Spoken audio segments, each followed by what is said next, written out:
Xuất hiện vậy ha. Đồ hết. Đừng có giật mà. Đừng có giật nha. Trả lại tôi đi. Assalamualaikum. Kali ini saya akan membahas alur film Flirting Scholar yang dibintangi aktor kondang, Stephen Chow. Film ini, mengisahkan para cendekiawan yang salah satunya mencari cinta sejati. Dari awal sampai akhir film ini benar-benar banyak adegan lucu dan yang pasti akan menghibur kalian yang lagi galau. Langsung saja mulai alur ceritanya. Dalam dinasti Ming terdapat kelompok legendaris dari 4 cendekiawan yang mahir sastra dan keterampilan seni lainnya yang tak tertandingi di Cina. Tong Pafu adalah yang paling terkenal karena memiliki 8 istri yang cantik-cantik, hingga membuat para cendekiawan lainnya iri kepadanya. Namun, istri Pafu semuanya pecandu judi kawakan, dan tidak menghargai keterampilan artistik suaminya. Ini mengarah pada pencarian akan seorang wanita yang benar-benar dapat menghargai kehebatannya. Keluarga Tong Pafu berasal dari silsilah ahli seni bela diri. Mereka memiliki 2 musuh utama yaitu, sarjana jahat yang terkenal dengan pedang skolastik mematikan dan mantan pacar ayahnya. Ketika dalam pertarungan, ibunya Pafu mencoba membantu ayahnya dengan berbagai jebakan. Namun sayang sekali semua jebakan itu mengenai suaminya sendiri, yang membuat lawannya mudah untuk membunuhnya.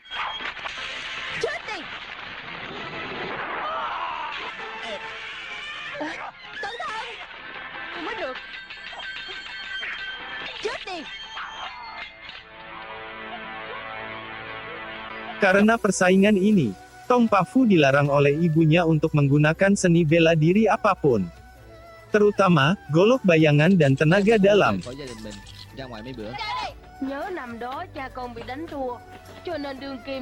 Dimulailah pencarian wanita untuk dijadikan istri ke-9 bersama ketiga cendekiawan lainnya. Dalam pencarian ini, ketika menghadang para wanita, sungguh malang wanita satu ini dia tidak bisa menghindar dari keempat cendekiawan. Hingga si wanita memilih meloncat ke sungai untuk meloloskan diri.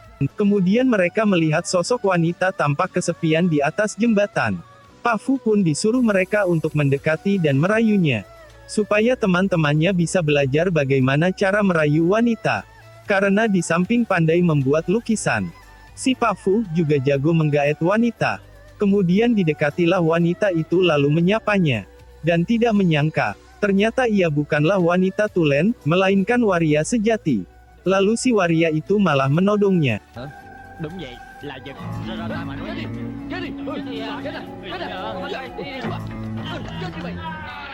Petualangan selanjutnya, keempat cendekiawan mendatangi arak-arakan konvoi dari keluarga Madam Wah. Dan disitulah Pafu melihat gadis cantik yang dikenal sebagai Chow Hung. Dia salah satu dari keempat pelayan Madam Wah yang paling cantik. Pertama melihat Chow Hung meyakini bahwa dialah cinta sejatinya. Mereka berempat pun menyamar menjadi pengemis, supaya bisa mendekati Chow Hung dan para pelayan lainnya, yang sedang membagikan makanan ke para pengemis.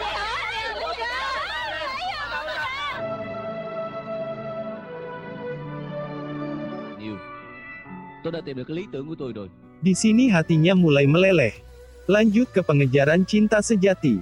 Ketika Chow Hung berada di kuil untuk sembahyang, Pafu sudah mengintai dari samping untuk melancarkan aksi gombalnya. Namun Pafu tidak sadar kalau di dalam kuil dilarang berisik. Ketika Pafu mencoba menggoda dengan nyanyian, dia mendapat hadiah tendangan 2 ton dari biksu kuil tersebut. Pengejaran berlanjut hingga menuju ke sungai yang harus menggunakan sebuah perahu. Dengan terburu-buru Pafu mulai naik ke perahu, dan kata si tukang perahu kalau dia pintar memilih perahu cepat, yang ternyata cepat tenggelam. Sembari mengontel si tukang perahu memberi saran ke Pafu untuk menyamar menjadi pelayan rendahan di rumah Madam Wah. Atas saran seorang tukang perahu, Pafu berpura-pura menjadi orang miskin untuk mendapatkan pekerjaan di rumah Madam Wah sebagai pelayan rendahan. Setelah sampai di depan gerbang, lalu Pafu berteriak untuk menjual dirinya. Kemudian keluarlah Chow Hung dengan salah satu pelayan lainnya. Ketika saling tawar-menawar muncul pesaing Pafu yang ternyata lebih sengsara darinya. Mereka pun mulai cekcok dan saling menghinakan dirinya sendiri. Diawali dengan adu argumen. Kemudian adu otak, yang berakhir dengan adu fisik. Trời với tôi hả? Anh hãy coi đây, ai sẽ tạm mơ ngài đây. Setelah Tong Pafu berhasil mengalahkan lawannya dengan skor 1-0, dia pun bisa bekerja di rumah Madam Wah dan mendapatkan kontrak 2 tahun. Dan juga diberi nama panggilan 9527 tanpa kembalian. Ternyata menjadi pelayan rendahan sangatlah sulit bagi Tong Pafu.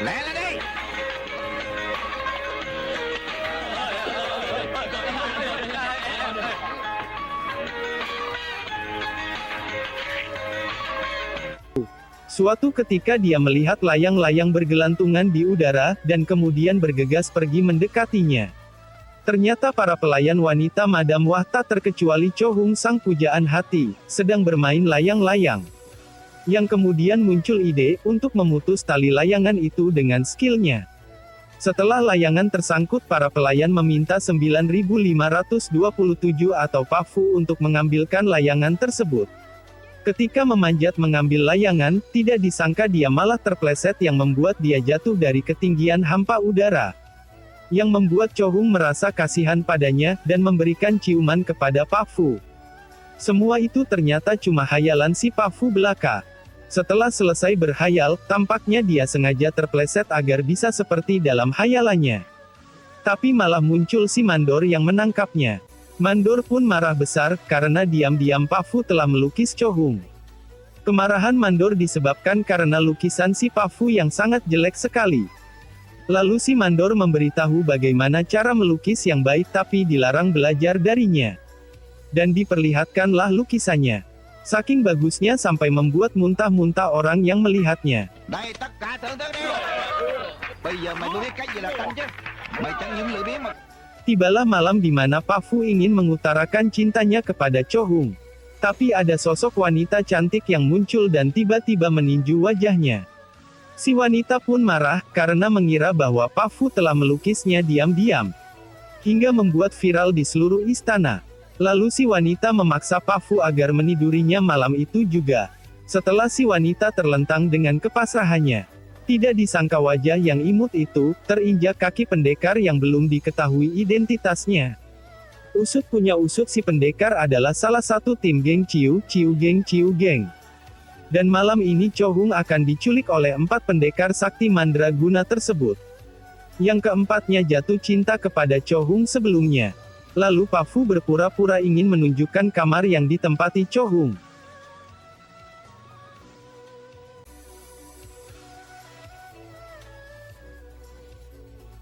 Ketika para penculik kebingungan, Pafu segera masuk ke kamar Cho Hung dengan hidung berdarah, dan memberitahu semua yang terjadi di luar. Tapi Cho Hung tampaknya tidak percaya dan menganggap ini akal-akalan si pelayan saja. Cho Hung pun ngomong pelan jika cuma Tong Pafu lah, satu-satunya orang yang jujur. Lalu si Pafu pun melantunkan puisinya di hadapan Cho Hung, hingga membuatnya terlena. Setelah sadar jengkelnya kembali, Cho Hung pun meminta Pafu untuk keluar. Tapi Pafu masih bersikeras bahwa di luar ada gerombolan penculik. Cho Hung yang semakin geram, mengambil pentungan yang akan diayunkan ke wajah Pafu. Setelah Cho Hung mengayunkan pentungannya, Pafu mencoba mengatakan jati dirinya. Bahwa dia adalah Tong Pafu. Akhirnya Cho Hung pun berhenti. Tapi berhenti untuk mengganti yang lebih besar, dan langsung memukul Pafu hingga terlempar keluar dan mengenai para pendekar yang berada di luar jendela. Lalu Cho Hung baru menyadarinya jika omongan si pelayan itu benar, ada penculik. Ketika para pendekar membawa Cho Hung, keluarlah si Mandor lalu bertarung dengan mereka yang kemudian disusul Madam Wah. Dalam pertarungan dimenangkan Madam Wah. Kemudian dihukumlah para penculik tak terkecuali Pafu yang dikira berkomplot dengan para penculik. Ketika akan dibawa ke tahanan, Madam Wah menemukan buku puisi dari Tong Pafu, yang sebenarnya milik Cho Hung. Karena merasa kasihan kepada Cho Hung, Pafu kemudian mengakui bahwa buku itu miliknya. Dan semakin membuat Madam Wah marah. Makin berat pula hukumannya. Tapi dengan kepintarannya, Pafu mencoba menjelaskan semuanya dengan seperangkat alat dapur dan lantunan nada-nada indah. Yang membuat seluruh penghuni rumah bersemangat dan kagum, tak terkecuali Madam Wah. Setelah kejadian malam yang melibatkan penyelamatan Cho Hung dari kawanan penculik, Madam Wah memberikan pekerjaan baru. menjadikan Pak Fu sebagai asisten guru tutor untuk kedua anak laki-lakinya. Namanya pun diganti yang tadinya 9.527 menjadi Waon. Dalam menjadi asisten guru tutor, Waon mendapat penolakan seniornya. Vụ bọn nhóc của tôi à, anh ở đâu tới vậy hả? Chưa thỉnh giáo. Mi hù ta hả? Wow! Người cản giết người, Phật cản giết Phật. Kemudian Ya, ya. suami Madam Wah datang, dan naas bagi si guru senior. Ketika berada di belakang pintu dengan golok siluman, golok itu justru mengenai perutnya hingga tewas di tempat. Dan silumannya kabur. Dengan kematian guru senior, kemudian Waon diangkat menjadi guru senior, menggantikan guru yang tewas. Setelah naik pangkat menjadi guru tutor, kini Waon mulai dekat dengan Cho Hung. Juga para pelayan wanita lainnya yang juga pada menyukainya. Hidup Waon sekarang seperti di tempat karaoke, karena begitu disukai para pelayan tersebut. Dan makin dekat dengan keberhasilannya memperistri Cho Hung. Chị Thương, Qua anh. hổ đài không biết chứ. Chỉ bất quá không biết ta thôi. Lanjut ke istana. Penjaga Madam Wah menangkap teman Tong Pa Fu ketika menjual lukisan yang dicurinya. Sebut saja si Panjul, yang dianggap sebagai Tong Pa Fu. Lalu diserahkan ke Madam Wah. Ketika ditanya Madam Wah, si Panjul mengatakan jika hanya mencuri lukisan si Pa Fu untuk membayar hutang. Karena dia tidak mengakui bahwa dia Tong Pa Fu. Lalu Madam Wah memanggil Waon untuk membuktikan.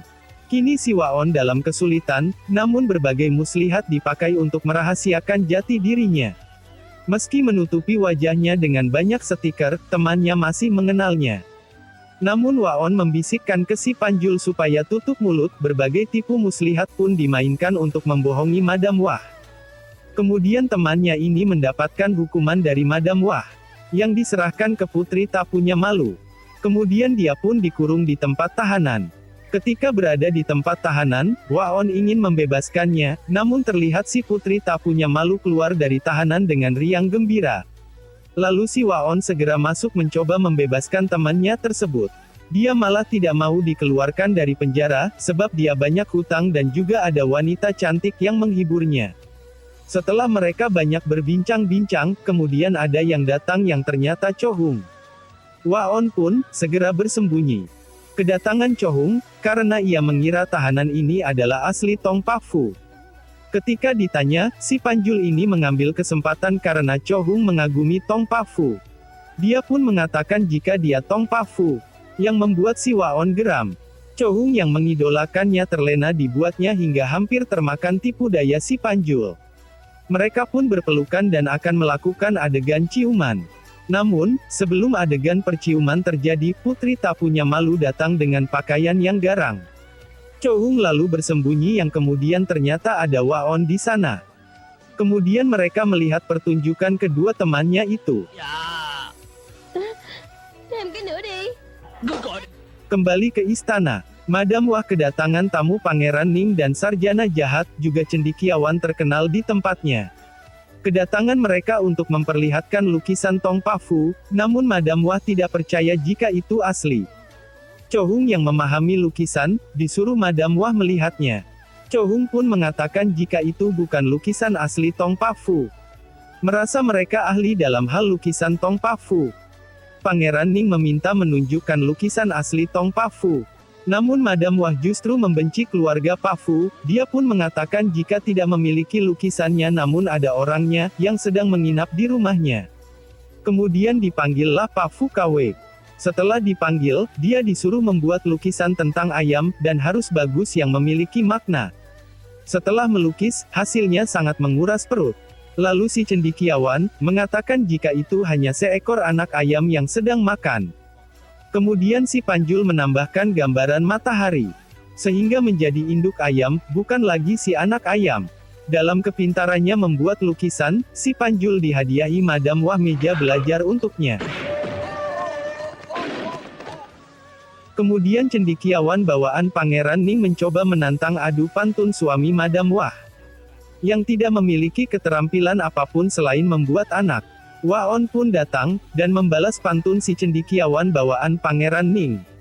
Hingga membuat suami Madam Wah kegirangan dan memeluk Waon. Cendekiawan bawaan Pangeran Ning pun takjub, dan menantang si Waon berduel dengannya. Dan Waon, melayani tantangan si cendekiawan itu. Kemudian mereka pun bertarung. Dalam duel pantun ini dimenangkan Waon yang membuat lawannya muntah darah. Sebenarnya pantunnya gak rumit-rumit amat, tapi bisa sampai begitu hebatnya. Setelah mengalami kekalahan beradu pantun, sarjana jahat menunjukkan lukisan Pangeran Ning ke Madam Wah. Sambil bertarung,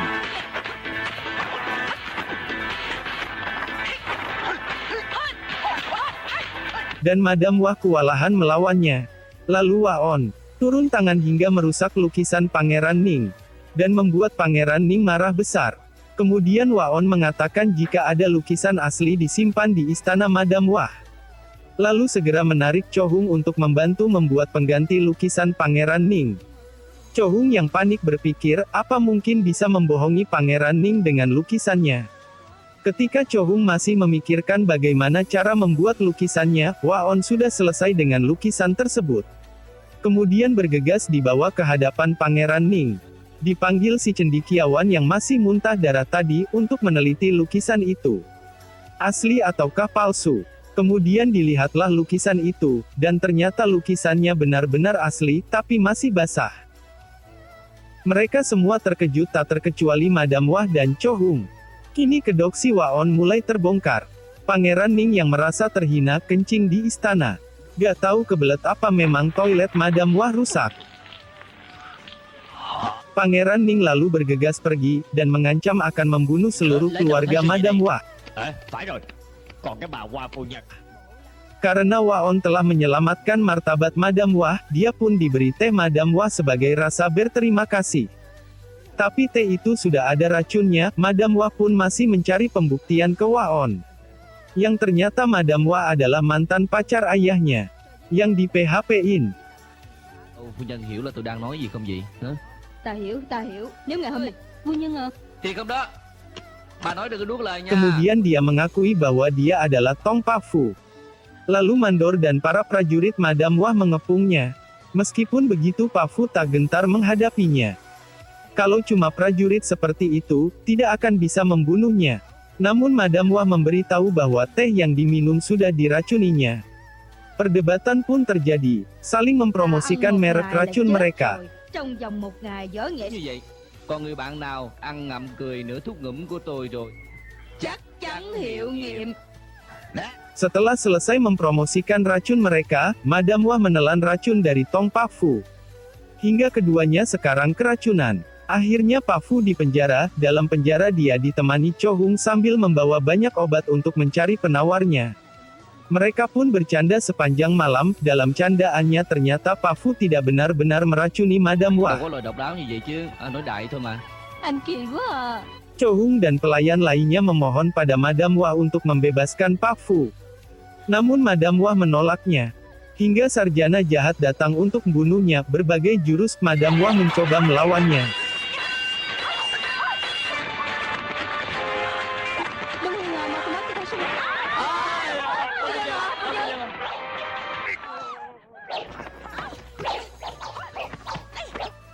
Kemudian datang si Pa Fu untuk menyelamatkan keluarga Madam Wah, dan juga membalas dendam kematian ayahnya. Dia pun melawan sarjana jahat.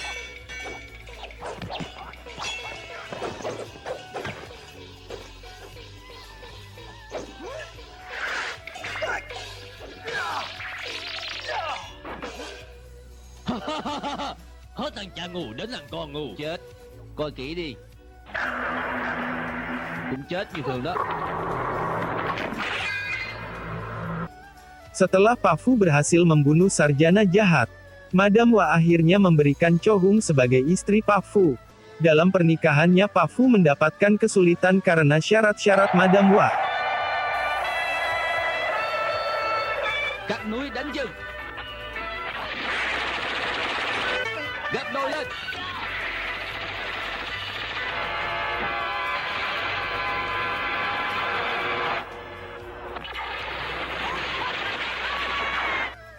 Setelah melalui berbagai rintangan, akhirnya berhasil menikah dengan Cho Hung. Tapi Cho Hung pun memberi syarat kepada Pa Fu, yaitu, Bermain tebak-tebakan dengannya, jika bisa menebak dia mau dibawa ke rumah keluarga Tong Pak Fu. Lagi-lagi istri ke-9-nya suka judi juga. Begitulah akhir dari pencarian cinta sejati Tong Pak Fu. Saya pamit dulu.